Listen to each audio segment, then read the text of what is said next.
kaixo ongietorria emaitzak eman behar ditugunean oso importantea da txukun eta ordenatu ematea. Horregatik egin dudana izan da, ikusten zuen bezala, taula bat jarri, datuak eta isa bitartez jakingo dut zen multzotakoa dira.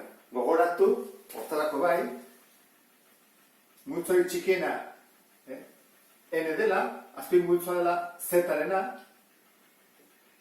hori delakoa Q-ren azpin multzoa dela, eta hori errealen zenbakia.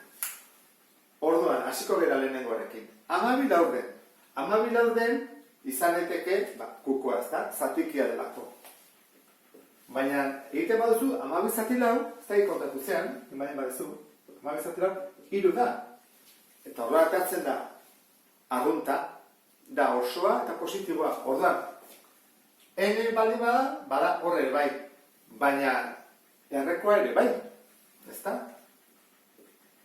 Baldin bada kukoa, arrazionala, izango da erreala ere bai. Baina irrazionala ez da. Eta kutik kanpo ere ez. Horran bi hauek utxik utziko ditugu. Ez delako ez irrazionala eta ez delako errealetik kanpo. -3 laurden. -3 laurden zatiki bat da, horran kukoa, ez da osoa, horran hauetan ez da, irrazionala ez da, edo da hemengoa edo hemengoa. Erreala orduan bada, eta hemengoa ez. Urrengoa, 16-ren erroa den negatiboa. Orduan, 16-ren erroa zer da? Lau, ez da? Orduan, lau, eta horren minus batekin, zertatzen zaigu minus. Orduan, ez da arrunta, beden bai da hemengoa, osoa da, ez da arrunta osoa bai, beraz, arrazionala ere bai. Eta irrazionala, esan dugu ez dela, eta erreala bai. Urrengoa, -4 erroa, zenbaki bat bere buruarekin bidertuz, -4 ematen duena, ez da erreala, da kanpora, hor. Adibidez hor. Horrek esan edu, ez bada erreala, zer da, kanpoan dagona, horrengo da. Hori, kanpoan dago, 5,6, bueno, hau, badakigu, da, amartar zehatza, beraz, kukoa da. Eta, zenbaki erreal bat.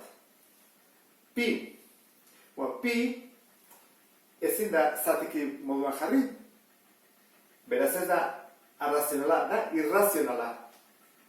Eta irrazionalak baita ere daude, zenbaki erreal bezala, multzo hortan. Urrengoa, 2-ren erroa. 2-ren erroa ere ezin dugu jarri zertiki moduan. Horren hemen da, beraz hemen ere bai. Urrengoa, 4,2 periodikoa. Periodikoa dian guztiak kukoak dira. Eta kukoa bale bada, zenbaki erreala ere bada. Irrazionala ez. Eta azkena, 1,02. 0,22. Hori ez da periodikoa. Hora ez bada periodikoa, irrazionala da. Eta irrazionala bale bada, erreala ere bai. Ikusi duzu bezala, hori egiten badugu, gure informazioa ematerakoan, ordenatuagoa eta txukunagoa geldituko da. Ariketa ondo ulertu duzulakoan, beste bat arte. Agur?